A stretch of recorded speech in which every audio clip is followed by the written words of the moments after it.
জনাব তারেক রহমান সাহেব যুক্তরাজ্যে নির্বাসিত থাকা অবস্থায় গত 15 বছর যাবৎ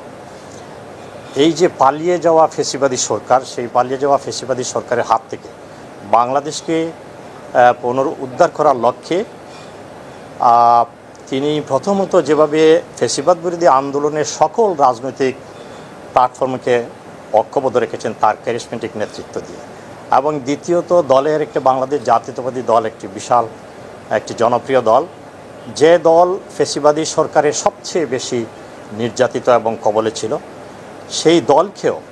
তিনি নির্বাসিত থাকা অবস্থায় ঐক্যবদ্ধ রেখেছেন। দলের সকল নেতাকর্মীকে ঐক্যবদ্ধ রেখে একটি যুগপৎ আন্দোলনের প্রেক্ষাপট তৈরি করে আসলে গত 5ই আগস্ট যে অভ্যুত্থান হলো এবং এই অভ্যুত্থানের মধ্য দিয়ে ফ্যাসিবাদী সরকার পালিয়ে যায়। আপনারা পাশাপাশি এই ফ্যাসিবাদী সরকারকে পতনের লক্ষ্যে দেশকে গণতান্ত্রিক ট্র্যাকে ফিরিয়ে নিয়ে আসার লক্ষ্যে তিনি আন্তর্জাতিক বিশ্বে জনমত গড়ে তুলতেও তিনি সক্ষম হয়েছিলেন, এবং আন্তর্জাতিক বিশ্বে জনমত গঠন করার লক্ষ্যে গণতান্ত্রিক বিশ্বের দৃষ্টি আকর্ষণ করতে তিনি কাজ করেছেন অত্যন্ত নিষ্ঠার সাথে। এখন এই 15 বছরের ফ্যাসিবাদী শাসন আমলে বাংলাদেশ থেকে যে পরিমাণ আপনারা জানেন, প্রায় হাজার হাজার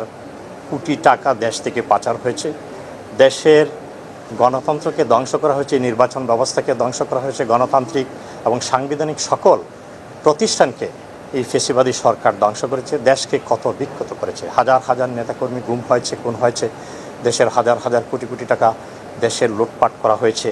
এইরকম একটি দেশের ইনশাআল্লাহ যদি আল্লাহর রব্বুল আলামিনের হুকুম হয়, আমরা আশা করছি দেশের জনগণের ম্যান্ডেট নিয়ে তিনি আগামী দিনে বাংলাদেশের প্রধানমন্ত্রী বা এই দেশের এইরকম একটি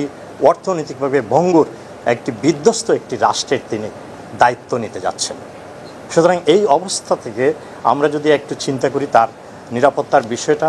অবশ্যই সেখানে আলোচনার বিষয় রয়েছে। আজকে আপনারা দেখেন যে দেশে আমাদের একটি সংবিধান রয়েছে, কিন্তু সেই সংবিধানকে ফ্যাসিবাদী সরকার, কর্তৃত্ববাদী সরকার ক্ষমতায় থাকার লোভে তারা কত বিক্ষত করে ফেলেছে বিদায় আজকে দেশে বিভিন্ন ধরনের প্রশ্ন সেখানে উত্থাপিত হয়েছে। আজকে 800রও বেশি প্রস্তাবনা বা সুপারিশ বা ইস্যু উত্থাপন করা হয়েছে সংস্কারের জন্য। কেন এই সমস্ত কিছু এই ফ্যাসিবাদী সরকারের কারণেই এই সমস্ত ইস্যু আজকে উত্থাপিত হয়েছে। এই সমস্ত কিছুকে সামনে রেখে এইরকম একটি রাষ্ট্রের, একটি ভঙ্গুর একটি রাষ্ট্রের, একটি বিপর্যস্ত একটি রাষ্ট্রের তিনি ইনশাআল্লাহ দায়িত্ব নিতে যাচ্ছেন যদি দেশের জনগণ তাকে ম্যান্ডেট দেয়। সুতরাং সেখানে নিরাপত্তার বিষয়সহ অনেক বিষয় জড়িত রয়েছে, এবং তিনি সেই দেশে আসার এখনও এখান থেকেই সমস্ত কিছু কোঅর্ডিনেট করছেন, দেশের সাধারণ মানুষকে নির্দেশনা দিয়ে যাচ্ছেন, দেশের জনগণ, দেশের দলের নেতাকর্মীদেরকে নির্দেশনা দিয়ে যাচ্ছেন, এবং একই সাথে আপনারা দেখতে পাচ্ছেন যে ঐক্যমত্য কমিশন থেকে শুরু করে বিভিন্ন জায়গায় দেশকে কীভাবে একটি অবাধ সুষ্ঠু নিরপেক্ষ নির্বাচন অনুষ্ঠান করা যায় তিনি অক্লান্তভাবে পরিশ্রম করে যাচ্ছেন, কাজ করে যাচ্ছেন। সুতরাং সেটা একটা সময়ের ব্যাপার আছে, যখনই সময় হবে তখনই অফিসিয়ালি দলের পক্ষ থেকে সেটা অ্যানাউন্স করা হবে, এবং আপনারা সকলেই সেটা আপনারা জানতে পারবেন। যখন সমস্ত কিছু এনশিওর হয়ে যাবে, নিরাপত্তা সহ সমস্ত বিষয়গুলো এনশিওর হয়ে যাবে, অবশ্যই তিনি দেশে ফিরে আসবেন, এবং সেটা অফিসিয়ালি পার্টির তরফে হোক অথবা ব্যক্তিগত তরফে হোক অথবা রাজনৈতিক তরফে হোক, যেভাবে হোক সেটা আপনাদেরকে অফিসিয়ালি অবশ্যই জানানো হবে, অ্যানাউন্সমেন্ট করা হবে, আপনারা জানতে পারবেন। না, নির্বাচনের পরে তো